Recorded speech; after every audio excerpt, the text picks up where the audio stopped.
Hello, আসসালামু আলাইকুম guys, কেমন আছেন? আশা করছি সকলে অনেক অনেক ভালো আছেন। আমিও আলহামদুলিল্লাহ আল্লাহর রহমতে অনেক অনেক ভালো আছি। তো গাইজ, প্রতিদিনের মতো আজকেও আপনাদের জন্য আরও একটি নতুন গল্প নিয়ে এসেছি। গাইজ, আমি আশা করছি আপনাদের কাছে গল্পটা ভালোই লাগবে। তো গাইজ, দেরি না করে চলুন আজকের মূল গল্পটাই শুরু করি। তো আজকের গল্পের নাম নিষিদ্ধ সময়।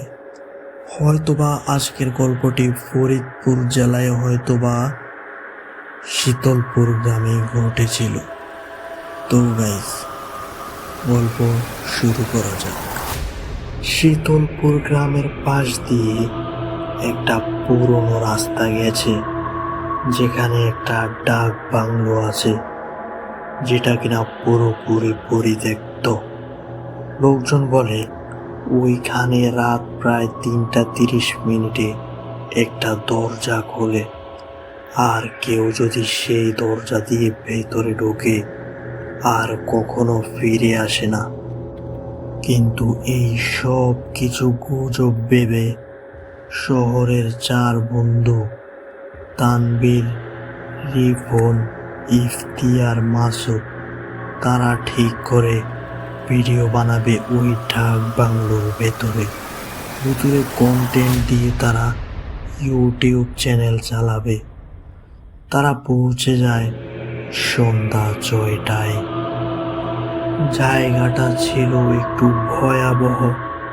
চারদিকে ছিল গাছপালায় ঘেরা, এক পাশ দিয়ে রেল লাইন, বহু পুরনো একটা মন্দির আছে কাছাকাছি। মাসুদ জিজ্ঞাসা করলো, ভাই, মনে হয় না একটু বেশি রিস্ক নিচ্ছি? তানবীর হেসে বলে, ভাই, ভয় পাইলে এই লাইনে আসার কোনো দরকার নাই। ভূত টুত বলতে যদি কিছু থাকে তাহলে আজকে আমরা নিজেরাই প্রমাণ করে দেব মানুষ কি জিনিস। আসলে মানুষ ভূতদের থেকে আরো খতরনাক জিনিস। তারা অপেক্ষা করতে করতে এখন রাত 12টা। তারা ক্যামেরা সেট করছিল। ঘরটা ছিল ভাঙা, দেওয়ালে পুরনো রাজা মহারাজাদের ছবি, আর একটা পুরনো ঘড়ি থেমে আছে ঠিক 3:33। রাত বাড়তে থাকে, বাইরে ঝড় ওঠে। তারা জোরে জোরে হাসাহাসি করছিল। হঠাৎ রিপন বলে ওঠে, তোমরা কেউ এই দরজা খোলা রেখেছ? তারা পিছনে তাকিয়ে দেখে যে দরজাটা তারা আগেই বন্ধ করে রেখেছিল সেটা একটু একটু করে খুলছে, কিন্তু কোনো হাওয়া আসছে না। যেন মনে হচ্ছে দরজার উপাশে কেউ যেন আছে। পুরো মুখ যেন অন্ধকার অন্ধকার মনে হচ্ছে, আর খুব শান্ত পরিবেশ। তখন তানবীর বলে, কেউ কি জানে ওইখানে আর কেউ আসছিল নাকি? আর তখন ইফতি বলে, না ভাই, বাইরের গেট তো আমরা চেইন দিয়ে লাগিয়ে এসেছিলাম, তবুও দরজার ওপাশ থেকে একটা গলা আসে, ভিতরে আসো, সময় হয়ে গেছে। এখন 3:33 বাজে। হঠাৎ পুরনো ঘড়িটার কাঁটা নড়ে ওঠে। ঘড়ি টিক টিক করে বাজতে শুরু করে। তানবীর দরজার কাছে গিয়ে বলে, দেখি তো এই গুজব কিসের? সে দরজার দিকে হাত বাড়ায়, আর ঠিক তখনই পুরো ঘর কাঁপতে শুরু করে। দেওয়ালের ছবিগুলো রক্তে ভিজে যায়। একটা ছবির চোখ থেকে ফোঁটা ফোঁটা করে রক্ত পড়ে। ঘরের ভেতরে কালো ছায়া ছড়িয়ে পড়ে। বাতি নিভে যায়।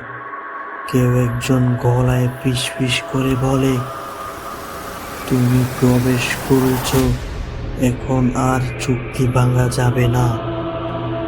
তানভীর তখন দরজার ভিতরে ঢুকে পড়ে, আর কিছুক্ষণের মধ্যেই দরজাটা বন্ধ হয়ে যায়। তানভীরকে আর পাওয়া যায় না। রিপন আর মাসুদ ইফতি একসাথে দরজা খুলতে চেষ্টা করে, কিন্তু এখন আর কোনো দরজা নেই। দরজার জায়গায় এখন একটা শুধু দেওয়াল। ঘরের ভেতর বাতাসে ভেসে আসে তানভীরের কণ্ঠ, আমার সময় শেষ, এখন তোদের পালা। তারা তিনজন ছুটে পালাতে যায়, কিন্তু গেট আর খোলা যায় না। কোনায় বসে থাকা ভাঙ্গা মূর্তিটা চোখ খোলে, আর তাদের চাঁদের উপরে পড়ে থাকা পাথরের মূর্তিটা ঠোঁট নাড়ে আর বলে, যারা নিষিদ্ধ সময় এই ঘরে আসে তাদের আত্মা ঘড়ির কাঁটার মতো ঘুরতে থাকে। পরদিন সকালে পুলিশ দেখে ডাক বাংলোর সামনে একটা ক্যামেরা আর 3টা পাথরের মূর্তি, একটার মুখে ক্যাপ, আর একটার গলায় চেন, আর একটার হাতে ঘড়ি। ক্যামেরায় শেষ দৃশ্য ছিল তানভীর ঘড়ির কাঁটার সাথে ঘুরছে, মুখে রক্ত আর চোখে শূন্যতা, আর একটা কথা বলে যাচ্ছে বারবার, 3:33, 3:33, 3:33। তো গাইজ, কমেন্টে জানাতে ভুলবেন না ভিডিওটি কেমন ছিল বা নেক্সটে কেমন গল্প চান। গল্পটি ভালো লাগলে লাইক কমেন্ট শেয়ার করে দেবেন, প্লাস গাইজ প্লিজ সাবস্ক্রাইব করে দেবেন।